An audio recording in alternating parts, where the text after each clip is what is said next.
Hello, children. Today I will read you a story about Wawel Dragon. Witam Was, dzieci. Tu Wasza ciocia Marysia. Dziś przeczytam Wam bajeczkę o smoku wawelskim.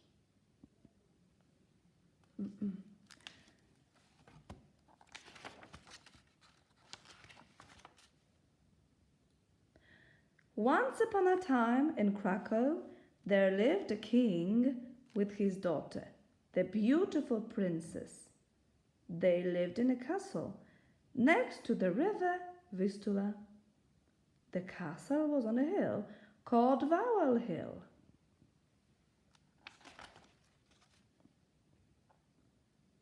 Everybody in Krakow was happy and they loved their king.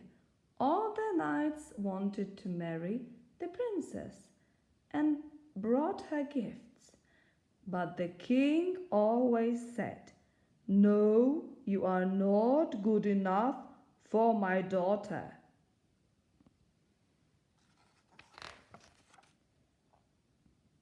One day, a dragon came to Krakow. He found a cave at the bottom of Wawel Hill and lived there.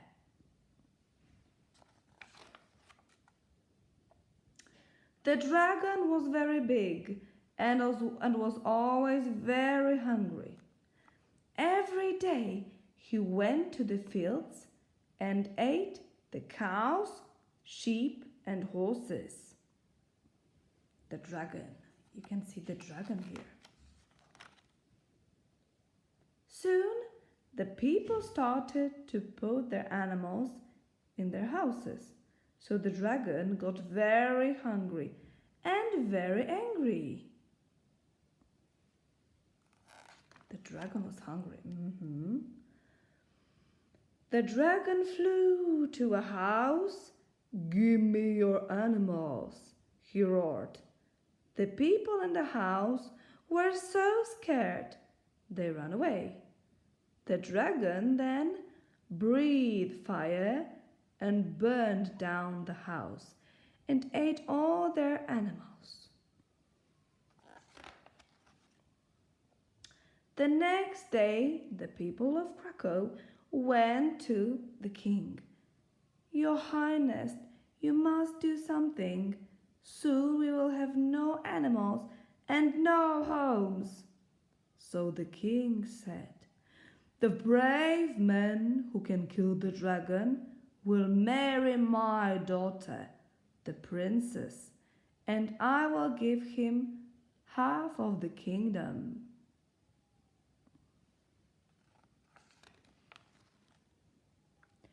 "The man who can kill the dragon will marry the princess," the people of Krakow said to their friends.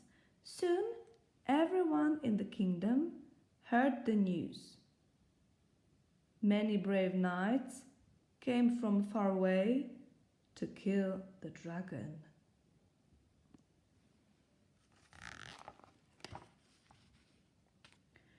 The first brave knight went to the cave with his sword about his head. "Come out, dragon, and meet your end," he shouted. The dragon came out, laughed, and ate the knight. Zjadł go.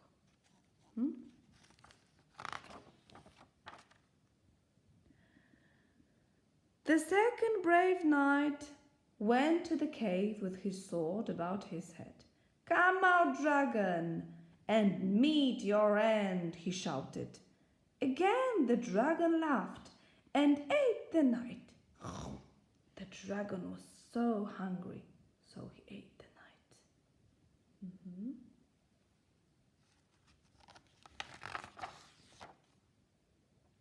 The third brave knight went to the cave with his sword about his head. "Come out, dragon, and meet your end," he shouted. But when he saw the dragon, he got scared and ran away.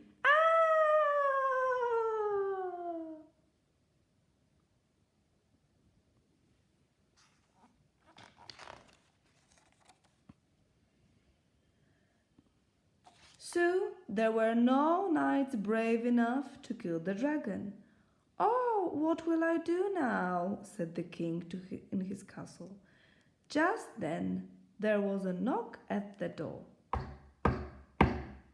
"Enter," said the king, and a young shoemaker walked in.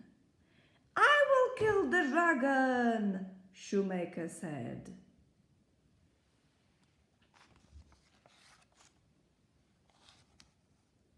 "But you are just a shoemaker. How can you kill the dragon?" "I may be just a shoemaker, but I'm clever, and I will kill the dragon if you give me some wool and sulphur." So the king gave the shoemaker some wool and sulphur. In the evening, the shoemaker put the sulphur in the wool and started sewing. When he finished, it looked like a sheep. At night, the shoemaker put it outside the dragon's cave. He put it outside the dragon's cave.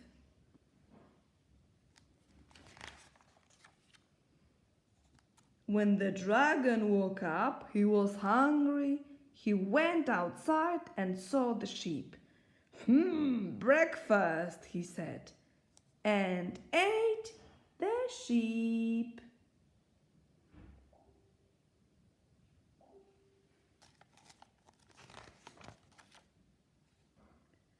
The sulphur went into the dragon's tummy. He soon became very, very thirsty. Oh, my tummy!" shouted the dragon, breathing out fire. He ran to the river and drank, but he was still thirsty, so he drank some more. But he was still thirsty. He drank more and more and got bigger and bigger until bang! The dragon burst like a big balloon.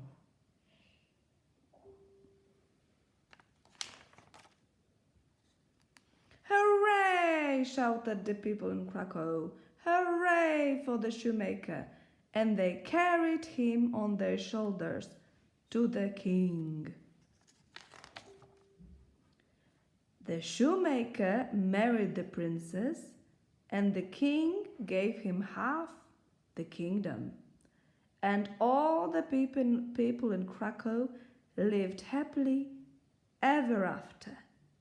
The end. Koniec bajeczki.